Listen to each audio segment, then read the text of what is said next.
नमस्कार दोस्तों।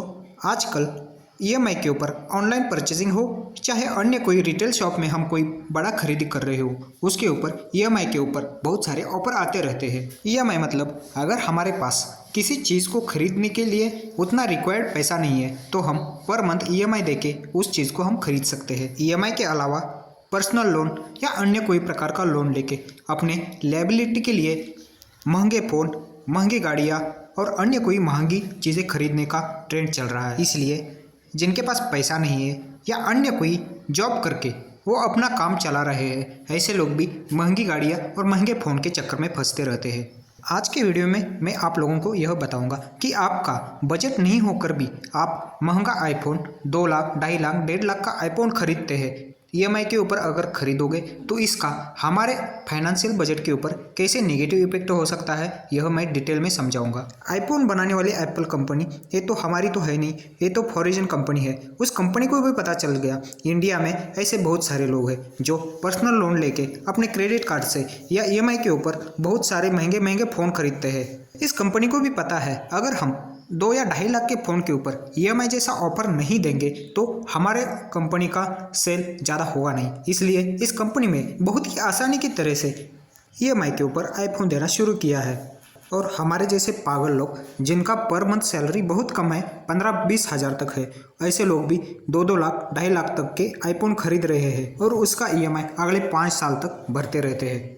जिसको आईफोन का यूज़ किस लिए होता है यह भी पता नहीं है। ऐसे लोग भी सिर्फ दूसरों को दिखावे के लिए आईफोन खरीदते हैं, लेकिन आईफोन का दिखावे वाला चक्कर आपके फाइनेंशियल बजट के ऊपर कितना नेगेटिव इफेक्ट कर सकता है यह आप लोग सोच भी नहीं सकते।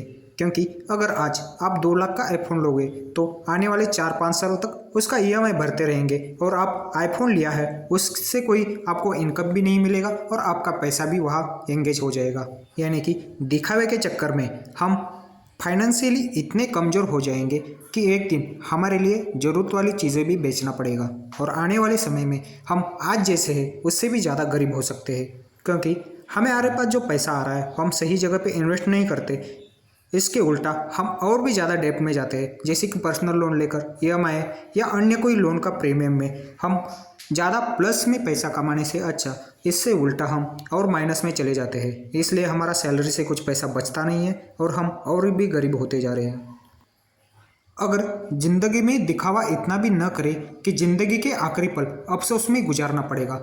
दोस्तों ये बिल्कुल ध्यान से सुनो, अगर आप जितना दिखावा ज़्यादा करोगे उतना ही आपके ज़िंदगी के लास्ट दिन आपके अफसोस में चले जाएंगे। यहाँ पर वापस हम मेन मुद्दे पे आते हैं। अगर हमने आज 1.5 लाख का आईफोन ना खरीद के 25 हज़ार का कोई फ़ोन खरीद के 1,25,000 जो हमारा उसमें से बैलेंस बचेगा उसको कहीं इक्विटी म्यूचुअल फंड में इन्वेस्टमेंट करने से क्या उसका इफेक्ट हमारे फाइनेंशियल के ऊपर कैसे हो सकता है यह आप सोच भी नहीं सकते हो। आपने आईफोन ना खरीद के नॉर्मल फ़ोन खरीदने से और उसमें से बचा हुआ 1,25,000 किसी इक्विटी म्यूचुअल फंड में लमसम के तौर पर डालने से आने वाले 20 साल में अगर उसके ऊपर 21% का एनुअल कंपाउंडिंग रिटर्न मिलता है तो 20 साल में 1,25,000 का वैल्यू होता है 56 lakh rupees. Equity mutual fund के जैसे कि स्मॉल कैप और mid cap fund long term में 20, 22, 25 तक के रिटर्न भी देते हैं। हमने यहाँ सिर्फ 21% के हिसाब से कैलकुलेट किया है। आपकी एज आज 22 या 23 साल तक होगी और आने वाले 17-18 साल के लिए आप इतना पैसा इन्वेस्ट करके छोड़ोगे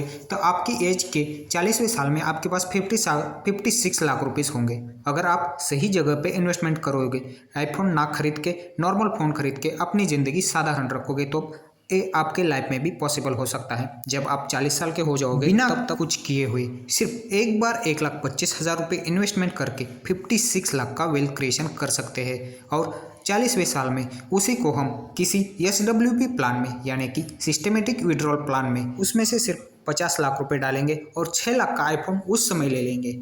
अगर हम आज 50 लाख किसी SWP म्यूचुअल फंड में डालते हैं तो पर मंथ हमें 30 से 35 हज़ार तक का पेंशन भी मिल सकता है और आपकी एज आज 40 साल है और आप ज़्यादा काम नहीं कर सकते, तो आप पेंशन के तौर पे 30 से 35 हज़ार ले सकते हैं और बचा हुआ पैसा भी आपका ग्रोथ करता रहेगा। यहाँ पे एक बार दोबारा बता देता हूँ, जैसे कि आपने नॉर्मल फ़ोन खरीद के जो 1,25,000 बचा था उसको हमने म्यूचुअल फंड में इन्वेस्टमेंट कर दिया, 20 साल तक उस पैसे को ऐसे ही छोड़ दिया, तो उसका बनता है 56 लाख रुपये। जब आप 40 साल के हो जाओगे उस समय आपने उसमें से 56 लाख रुपये विड्रॉल किया, उसमें से 6 लाख अपने खर्चे के लिए निकाल दिए और 50 लाख किसी SWP म्यूचुअल फंड में डाल दिए, तो हमारे लिए 30,000 पर मंथ पेंशन भी मिलता रहेगा और हमारे लिए आने वाले 25 साल तक पर मंथ 30,000 पेंशन भी मिलेगा।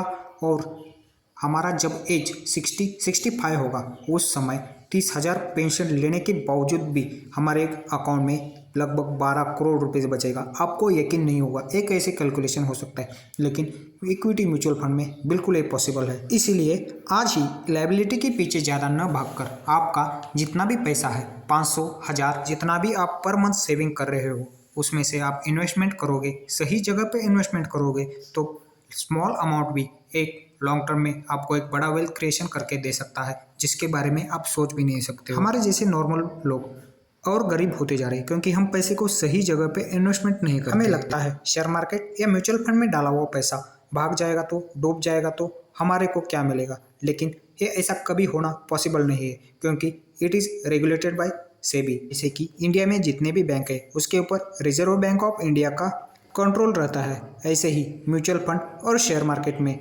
सेबी का कंट्रोल रहता है। हमारा पैसा इसमें इन्वेस्टमेंट किया हुआ हमारा पैसा 100% सेफ है। अगर आपकी एज कम है या नया नया जॉब लगा है तो सिर्फ 1,25,000 इन्वेस्टमेंट करके आप पूरा ज़िंदगी भर पेंशन भी ले सकते हो और 12 करोड़ का वेल्थ भी क्रिएशन कर सकते हो।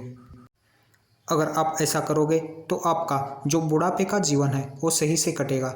आजकल कलयुग चल रहा है, इसलिए जिसके पास पैसा है उसकी ही पावर चलती है, जिसके पास पैसा नहीं है उसको कोई नहीं पूछता दुनिया में। इसलिए अगर हमारा जीवन सही से काटना है तो हमारे पास पैसा होना बहुत ही ज़रूरी है।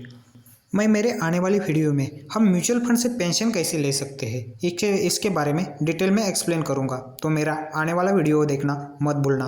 वीडियो अच्छा लगा तो लाइक और शेयर ज़रूर करना और चैनल को सब्सक्राइब करना मत भूलना, जैसे कि मेरे आने वाली वीडियो की नोटिफिकेशन आपको आते रहेंगी। धन्यवाद। अपने इन्वेस्टमेंट अर्ली एज में जितना शुरू करोगे उतना ही ज़्यादा आपको लॉन्ग टर्म में फ़ायदा मिल सकता है, इसलिए आज ही अपना म्यूचुअल फंड इन्वेस्टमेंट शुरू करो।